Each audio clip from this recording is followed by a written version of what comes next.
une femme de 45 ans qui est en excellent état général, qui consulte en fait le service Guigui pour un écoulement purulent récidivant de la fesse droite, avec échec de chirurgie locale faite ailleurs. Il n'y a pas de douleur, il n'y a pas de fièvre.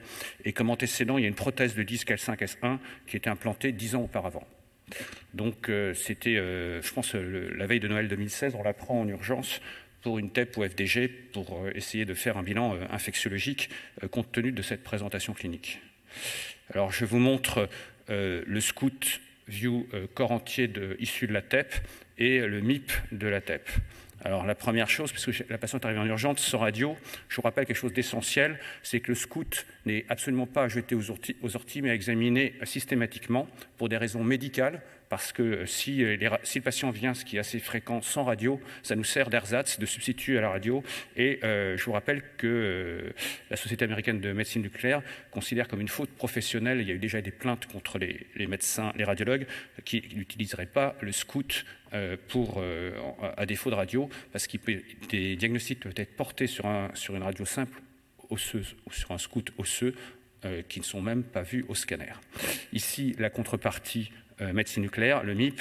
Donc déjà, même si le MIP n'est pas une image diagnostique, mais simplement une image de criblage sur laquelle on va trianguler pour examiner coupe par coupe l'imagerie métabolique et l'imagerie de fusion, vous voyez que au regard de la prothèse discale, il se passe quelque chose non seulement au local, mais il se passe quelque chose au niveau loco-régional, d'où le titre de cette présentation.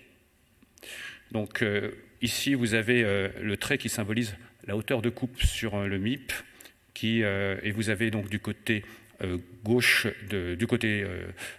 droite de la diapositive, les coupes passant par la prothèse discale en fenêtre étendue pour essayer de lutter contre les artefacts métalliques de la prothèse discale, et vous constatez que vous avez un aspect en halo hyper intense au pourtour de la prothèse discale.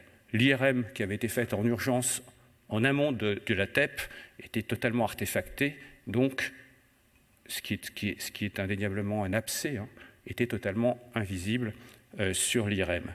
Vous constatez qu'également, dans le massif des glutéaux postérieurs, il y a également un foyer pour lequel on a fait une reconstruction tissu mou avec un affichage tissu mou, puisque ici, vous voyez bien que vous avez le streaking artefact lié au métal, et comme on est à distance, c'est un principe général, en radiologie, on peut se remettre en coupe molle, puisqu'il s'agit bien sûr de localiser et d'identifier la nature de ce qui constitue ici un abcès satellite de l'abcès principal. Ici, vous avez les coupes sagittales en fenêtre os-métal et partie molle, même principe que précédemment, et vous constatez qu'effectivement, vous vous attaquez de coupe, ce que vous voyez comme image en halo, qui constitue l'abcès périprothétique, avec une infiltration de l'espace pré-lombo-sacré. Et ici, on descend un peu plus bas, et vous avez ce que vous voyez ici, un des tractus septiques qui court dans le plan pré-sacré et qui va encore se relayer dans le plan musculaire postérieur. Ainsi de suite, ce qui vous donne l'aspect en griffe sur l'image de MIP. Et finalement, vous reconstituez le réseau septique avec l'abouchement à la peau ici, qui était la seule plainte de cette patiente jeune, 45 ans. Je suis désolé, avec les changements, les flèches ont un peu baladé. Donc la conclusion, c'était qu'on avait affaire à une configuration PET-CT qui correspondait à un abcès qui circonscrit la prothèse L2, L5, S1, associé à 2 abcès satellites aux dépens du grand fessier droit. Ces 3 sites infectés sont collectés par l'intermédiaire d'un trajet fistuleux s'abouchant à la peau de la fesse droite. Vous remarquez aussi sur la TEP que vous avez une hyperactivité de toute la moelle hématopoïétique axiale, y compris fémorale, puisqu'il s'agit de quelqu'un jeune, donc avec un territoire hématopoïétique encore étendu, qui est lié à son état septique chronique et qui n'est pas une pathologie primitive, mais donc qui est une manifestation purement réactionnelle. Donc la prise en charge Donc il y a une confirmation par fistulographie de ce sepsis chronique. Il y a premier temps, il y a l'ablation bien sûr de la prothèse et la mise en place d'une cage avec autogreffe. Et deuxième temps, une arthrodèse postérieure avec vissage pédiculaire et instrumentation. Les suites opératoires et bioantibiothérapie, pas de position assise et l'Ambesta pendant 90 jours. Et l'évolution était favorable avec un tarissement qui était la seule manifestation clinique à cet instant-là de l'écoulement. Voilà. Discussion, les prothèses ont été présentées par Benjamin. Simplement pour vous dire que la définition de l'infection post-op tardive pour l'arachide instrumenté, c'est-à-dire c'est au-delà de 3 mois, ça peut se manifester juste au-delà de 2 ans après la chirurgie. Chez cette patiente, c'était 10 ans après, sans que la TEP ait pu identifier une porte d'entrée ou une métastase septique à distance. Et l'incidence sur l'arthrodèse instrumentée, c'est de 6 à 8%. Et l'infection peut intéresser n'importe quel tissu profond du lit opératoire.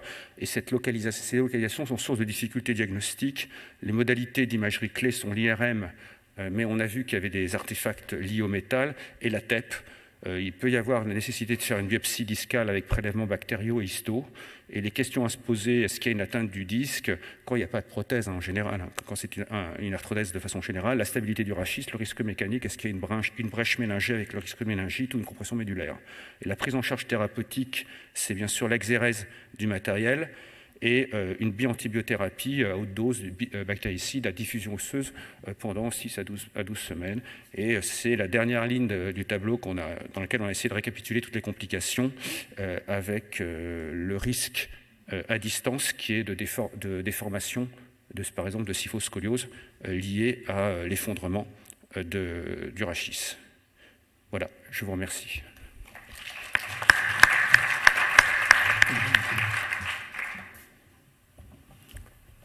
Voilà, ça c'est dit.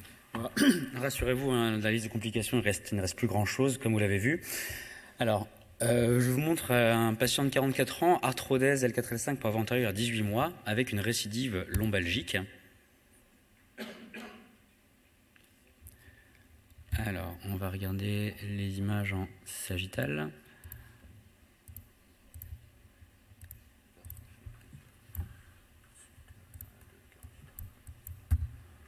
On va un tout petit peu épaissir. Voilà, et donc on retrouve une arthrodèse intersomatique avec une cage. Et on retrouve une plage hyperfixante assez intense. Alors là, sur le MIP, je ne sais pas ce qui se passe. En tout cas, on a une hyperfixation qui caractérise donc l'ancrage de la cage dans le plateau inférieur de la vertèbre L4. Et quand on regarde en coronal,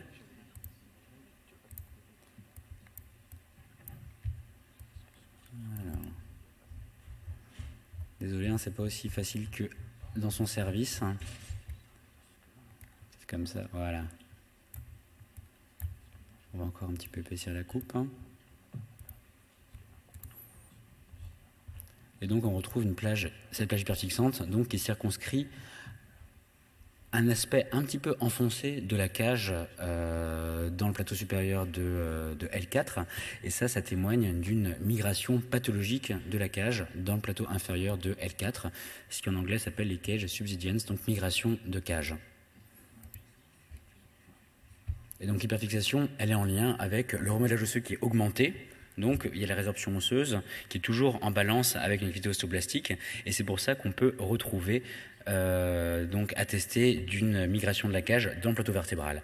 Alors, effectivement, ça se devine un petit peu sur le scanner, ça je vous l'accorde, mais c'est vrai que les critères radiologiques sont quand même un peu plus restrictifs. Il faut que la cage s'enfonce de plus de 3 mm, il y a un critère de temporalité, et c'est vrai que pour les cas douteux, la scintigraphie peut lever le doute. Quand on trouve une hyperfixation intense, élective, en regard d'un aspect un petit peu enfoncé, migré de la cage, on associe donc les paramètres SPECT et CT pour aboutir au diagnostic de migration de cage.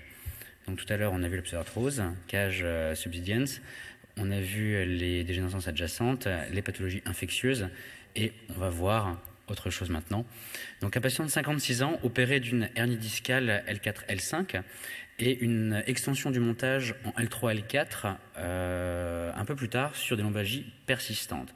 Ce monsieur a déjà présenté une pseudarthrose, il a été repris avec regreffe et il présente toujours des douleurs. Donc à 6 mois de cette seconde intervention.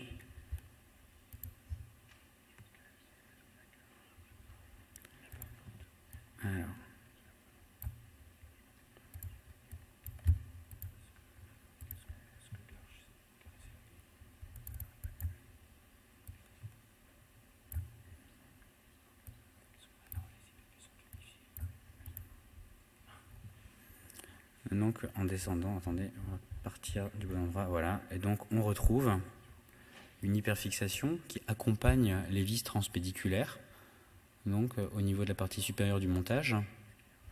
On a ici une hyperfixation à un endroit en fait qui est censé être immobilisé, voire greffé, donc au niveau postérieur, droit, à nouveau. Et on a ensuite encore une hyperfixation le long des vis transpédiculaires. Et quand on élargit un petit peu la fenêtre de visualisation, alors parfois voir des chambres de mobilité autour de vis, ça peut être assez compliqué parce qu'on va être sujet aux artefacts métalliques. Et en fait, quand des montages sont réalisés à plusieurs étages, l'avantage c'est que les artefacts peuvent être reproductibles suivant différents étages. Par exemple ici, on ne voit pas de liseré clair autour des vis, ni à droite ni à gauche. Quand on monte, non plus. Par contre, quand on descend, ici, on voit qu'on n'a pas tout à fait le même aspect qu'aux vis qui sont aux autres étages. Et on a un petit peu, on va dire, la sécurité de l'information métabolique qui nous montre une hyperfixation sur tout le trajet de cette vis transpédiculaire. Donc tout comme aux autres étages. Donc ça c'est les mêmes coupes en fait, donc, mais un peu en 3D. Et donc, chez ce patient, qu'est-ce qu'on évoque? Des fractures? Non, les topographies ne sont pas évocatrices. Démontage du matériel? Oui, tout à fait. On a une hyperfixation qui est intense au contact du matériel. Pseudarthrose postérieure, on a des aspects hyperfixants, sans vraiment de greffe, bien qu'on soit proche de l'opération. Après, pseudarthrose intersomatique, pas chez ce patient, vu qu'il n'y a pas de montage intersomatique. Sepsis, il n'y a pas de point d'appel clinique ni biologique évident, même si on n'est qu'à 6 mois d'une chirurgie. Et donc, pseudarthrose postérieure droite et démontage des vis transpédiculaires L3, L5 au moins, avec possible champ de mobilité en L5 gauche.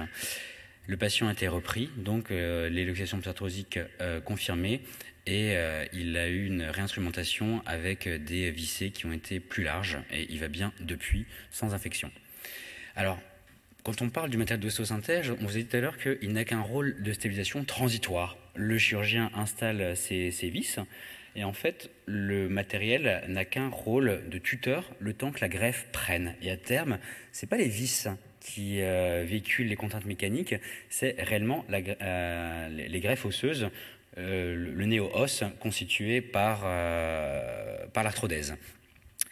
Et toute pseudarthrose, donc si les contraintes mécaniques ne sont plus véhiculées par l'os, elles vont être reportées sur le matériel, et ça de façon inexorable, ça évoluera vers des fractures ou vers un décèlement du matériel. Et donc, quand vous avez une fracture de vis, donc là un exemple d'une fracture de vis, ça témoigne également indirectement d'une pseudarthrose, d'une pathologie mécanique, parce qu'on n'est pas censé avoir de contraintes mécaniques suffisantes pour faire fracturer une vis quand on est en phase d'état avec des greffes qui sont solides. Alors, l'intégration du matériel, elle s'apprécie globalement sur le scanner, on l'a vu tout à l'heure, et on suspecte un démontage du matériel quand il y a des chambres de mobilité autour des vis, donc ce sont des liserés clairs, on a vu pas mal tout à l'heure. Et donc effectivement, quand il y a des chambres de mobilité qui sont de cette taille, on n'a pas forcément besoin de la scintigraphie osseuse.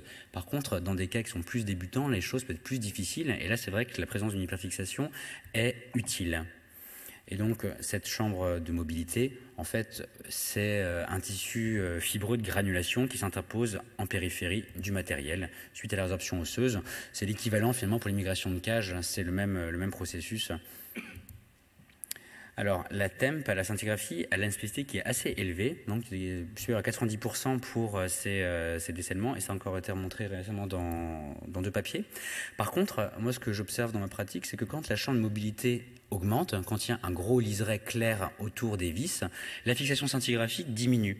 Un peu comme ce qu'on peut apercevoir quand il y a des décèlements de prothèses ou de cotyles, quand vous avez un gros granule de résorption. En fait, il n'y a plus de matrice osseuse, il y a un tissu de granulation qui s'interpose entre le matériel et l'os, et donc il n'y a pas de fixation possible. Et en fait, on est assez à l'aise avec l'imagerie hybride en scintigraphie osseuse pour apprécier ces décèlements de vis, parce que soit il n'y a pas de champ de mobilité importante et dans ce cas-là, on atteste du décèlement par la fixation, soit en fait les choses évoluent, il y a des gros champs de mobilité, la fixation scintigraphique s'éteint, mais par contre on récupère le diagnostic sur le versant scanographique de l'examen. Et donc effectivement, la fixation, enfin la temp seule, est plus sensible dans les premiers stades du démontage que quand s'installe la champ de mobilité importante. Donc voilà, là on a pu parcourir l'ensemble des complications tardives accessibles à l'imagerie hybride. Et juste un petit mot aussi pour vous dire qu'on ne trouve que ce que l'on cherche par rapport au matériel. Là c'est un exemple sur une console Siemens. Je vous invite vraiment à élargir la fenêtre d'utilisation le plus possible pour voir le matériel et repérer d'éventuelles fractures, parce que parfois le patient ne vient pas toujours avec les radios et ça peut passer à l'as. Donc là, un exemple d'une fracture de matériel. Et si vous regardez votre examen avec les fenêtres d'utilisation habituelles, vous passerez forcément à côté de ce type d'atteinte. Et ça, c'est vrai que ça permet quand même d'apporter un éclairage particulier sur votre examen, parce que vous savez qu'il y a des contraintes mécaniques anormales et ça va aider à l'interprétation. Donc en l'occurrence, c'était une fracture de vis transpédiculaire L5 droite. Alors, et un petit mot de conclusion. On va vous dire que dans ce qui n'est pas mentionné dans l'article du séminaire, ce sont les fractures. Contrairement à ce qu'on peut penser, on peut avoir des fractures ou des tassements au sein de montages qui peuvent être parfois importants. Un exemple chez une patiente qui a une scoliose instrumentée ancienne, avec une exacerbation douloureuse, rendant la marche quasiment impossible. Je vous montre directement les images scintigraphiques, avec une hyperfixation assez intense linéaire, qui était, alors effectivement là sur le scanner de repérage c'est un peu compliqué de faire la part des choses, qui correspondait en fait à un tassement vertébral, hyperfixation linéaire, contexte traumatique, début brutal. Il y a le contexte clinique qui permet également donc d'attester du diagnostic, et cette patiente a pu bénéficier d'une cimentosplastie. Alors, je vais vous parler maintenant des pièges. Les pièges dans lesquels on ne doit impérativement pas tomber en tant que médecin nucléaire au risque de raconter de grosses bêtises. On vous a dit tout à l'heure que tu parlais de prise de greffe à la crête iliaque. Effectivement, la greffe osseuse que le chirurgien va instiller autour des vertèbres, il faut bien que ce greffon vienne de quelque part. Alors quand il y a une laminectomie, c'est pratique, on peut broyer les lames vertébrales. Par contre, quand il n'y a pas forcément de matériel du patient à utiliser, le chirurgien peut faire un prélèvement au niveau de la crête iliaque postérieure, c'est ce qu'on voit ici. Et donc là, il y a une prise de greffe qui a été prise donc autologue chez le patient. Après, ça c'est broyé et c'est mis au niveau rachidien pour faire l'arthrodèse. Alors, c'est assez débattu et apparemment, cette prise de greffe pourrait être symptomatique chez certains patients avec des douleurs au niveau du site de prélèvement, et certaines équipes comblent ce prélèvement par du substitut osseux synthétique céramique. Et ça fixe de façon extrêmement intense et ça peut fixer pendant des années. Et scintigraphiquement, ça va se manifester par une fixation intense qui caractérise une ostéosclérose hyperdense. Et ça, c'est un aspect post-opératoire banal. Il ne faut surtout pas crier au loup avec un aspect de ce type-là. Par contre, alors effectivement, quand c'est installé ici, quand on connaît les techniques chirurgicales, c'est assez facile de le reconnaître. Par contre, les chirurgiens peuvent parfois utiliser des matériels d'arthrodèse intersomatique particuliers, des cages, des matériaux céramiques, du pyrophosphate tricalcique. Et donc, au lieu de mettre une cage en plastique et du substitut osseux, ils peuvent mettre directement une cale avec un matériel, un substitut osseux synthétique. Et ça, c'est pour montrer un exemple d'une patiente de 49 ans qui a une douleur à l'épaule droite, arthrodèse cervicale il y a 3 ans, sur hernie, parfaitement asymptomatique, et qui a une arthrodèse avec une hyperfixation intense de sa cale céramique en dehors de tout contexte pathologique. Et ça, c'est un aspect qui est normal. Et donc, c'est très important d'avoir le contrôle opérateur pour faire la part des choses.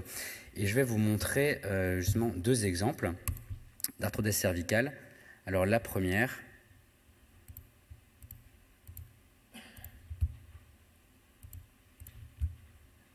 Alors...